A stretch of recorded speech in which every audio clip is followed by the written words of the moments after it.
Urquiza tenía una administración muy prolija y por suerte la familia conservó hasta la venta del edificio, del patrimonio, y que hoy lo tenemos como el archivo histórico.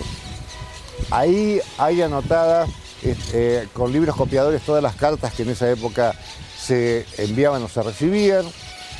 Hay boletas de compra de absolutamente todo y cartas de encargue. En el caso del Portón Central, queda claro que Urquiza había mandado hacer un portón de 4 hojas, que tenga ruedas, que sea de fácil acceso, que sea amplio, que a los laterales tenga 2 portones más de acceso peatonal. Y lo curioso es que en el encargue figura que la parte inferior del portón, el hierro sea tan tupido para que evite el paso de las gallinas. Es muy gracioso ese detalle, pero muy real, porque eso marca lo palaciego que era la casa con el villorio y la vida que se hacía tras los muros del palacio, donde una serie de ranchos hacía posible que viviesen una cantidad de familias que después iban a terminar trabajando acá.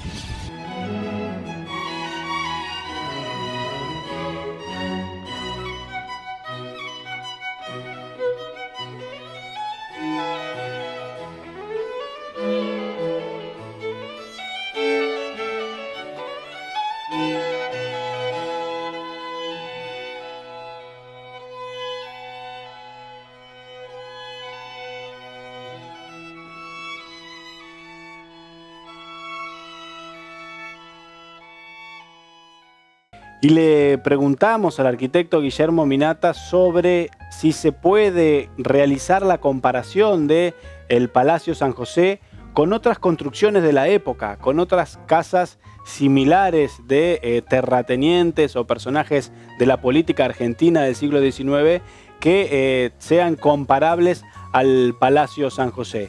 Y también nos va a contar alguna anécdota en relación a ciertos arquitectos italianos que visitan el palacio y que cuando se les dice que esto es parte de una arquitectura italianizante, no reconocen del todo los mismos signos que vemos cuando visitamos el Palacio San José. Nosotros podríamos comparar por la época en edificaciones rurales.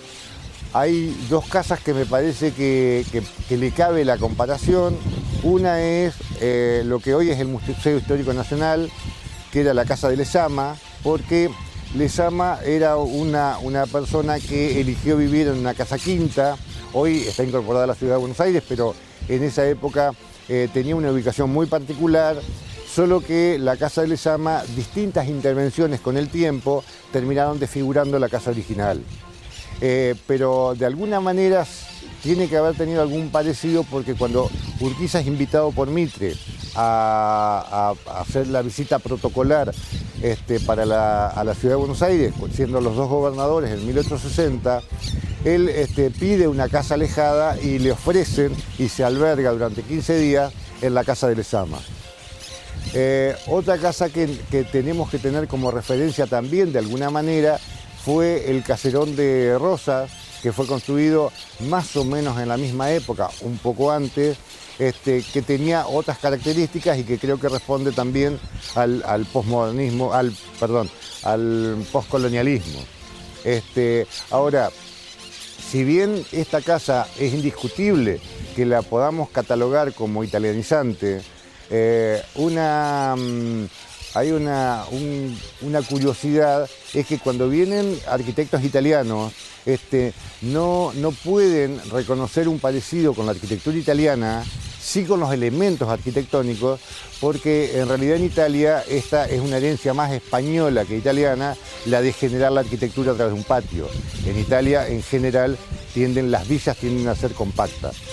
Así que no reconocen la planta como italiana, sí el uso del elemento arquitectónico italiano para vestir. Recordemos también que en las academias italianas en ese momento Es un movimiento poco conocido para nosotros, pero muy reconocido para los italianos.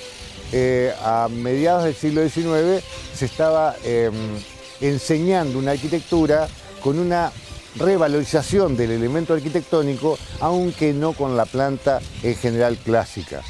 Y ese periodo del romanticismo, que nosotros sí lo reconocemos en literatura, pero no en arquitectura, de alguna manera se plasma en este edificio.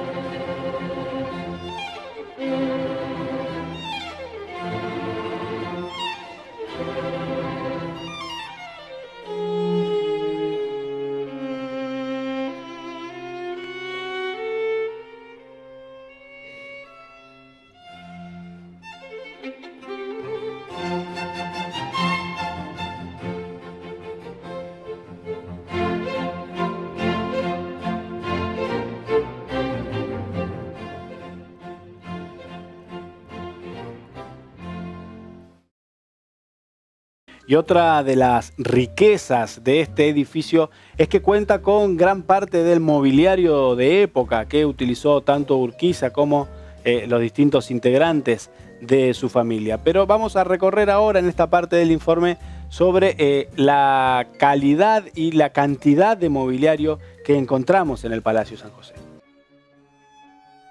Es muy importante porque hay muchísimos muebles que son originales.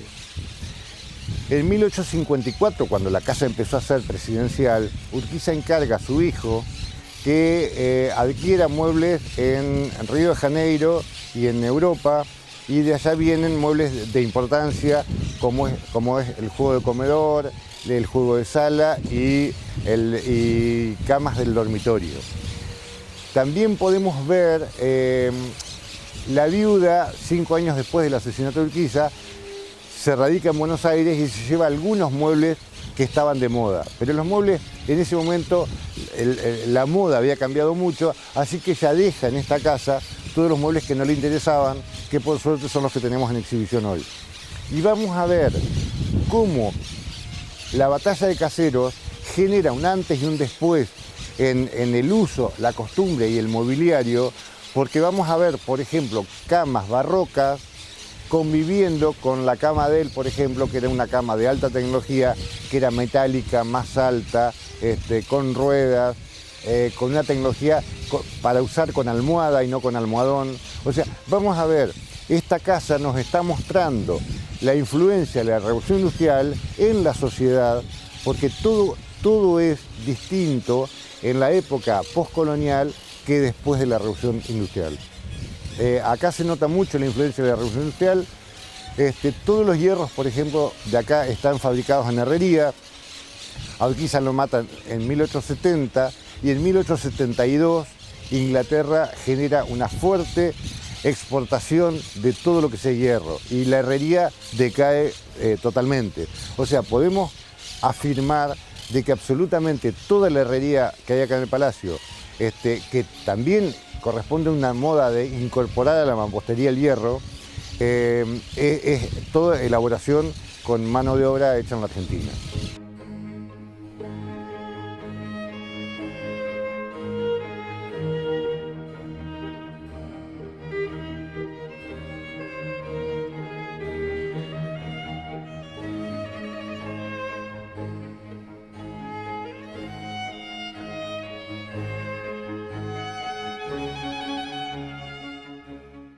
La gran obra del arquitecto Fossati, tenemos que centrarnos en lo que era la capilla y el motivo por el cual Fossati la hace. Delle Piane no tenía la formación que sí tenía Fossati, el arquitecto Fossati, y Delle Piane había generado una capilla simple con de una sola nave y con una cúpula circular, un casco al final. Cuando Delle Piane se retira como arquitecto de acá, había generado las fundaciones, pero no había podido seguir en la construcción de la capilla por falta de ladrillo. Cuando viene el arquitecto Fossati, revisa los planos de Delle Piane, utiliza las mismas fundaciones pero genera un planteo totalmente diferente, divide el rectángulo en dos cuadrados, un cuadrado lo transforma en un octógono y deja el otro cuadrado para las habitaciones, para la sacristía y la habitación del sacerdote. Y en ese octógono plantean sus aristas 8 columnas corintias que le dan la idea de redondez y genera una cúpula de doble curvatura muy interesante, poco vista, con una liviandad en el centro y una pesadez importante en los costados. Genera una fachada muy sólida y más bien chata y un campanario atrás. Cuando esa capilla está finalizándose, Urquiza lo contrata a Blanes, que era un pintor muy importante en esa época. Se había prácticamente iniciado al lado de Urquiza, había pintado una serie de cuadros, entre ellos las batallas del general, y Urquiza le encarga la pintura muraria de la bóveda.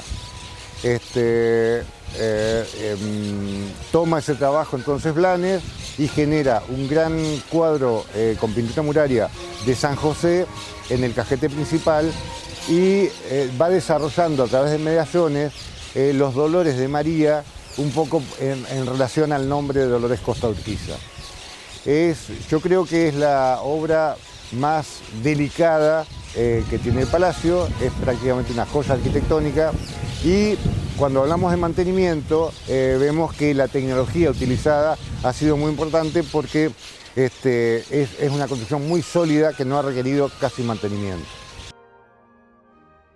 Y si uno recorre el Palacio San José, no solo va a ver la cúpula pintada por Blanes, sino que gran parte de los cuadros de este pintor uruguayo que pintó casi todas las batallas de Urquiza están allí, están en el Palacio San José.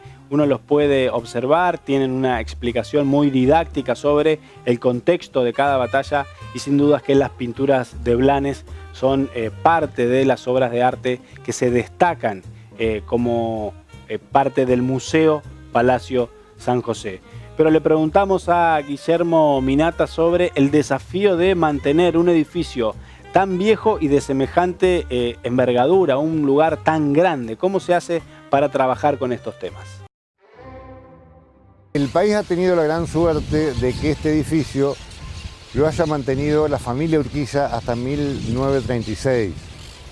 En realidad acá vivió una hija de Urquiza y un nieto, pero ellos respetaron el primer patio casi como un museo privado y vivieron en el segundo patio.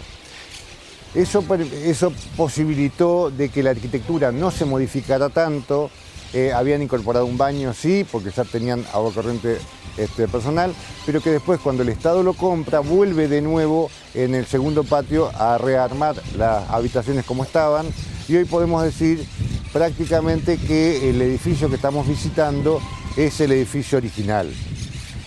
En el año del 1936 a 1940 el Estado toma intervención de algunos sectores que se habían degradado y se vuelve a hacer otro gran trabajo de preservación del patrimonio en 1960. Es un edificio muy grande, está muy afectado al medio natural, es de difícil intervención y continuamente con personal de acá del museo, personal estable, se hacen trabajos de conservación de este patrimonio que, bueno, que al ser tan grande la tarea es infinita. A veces el Estado, a través de sus instituciones, genera programas de restauración. En este momento estamos a la espera de una obra importante de conservación, especialmente de la capilla, ya que los pas de calé de la cúpula se vencen las uniones y está generando filtraciones en la obra de Blanes peligrosas.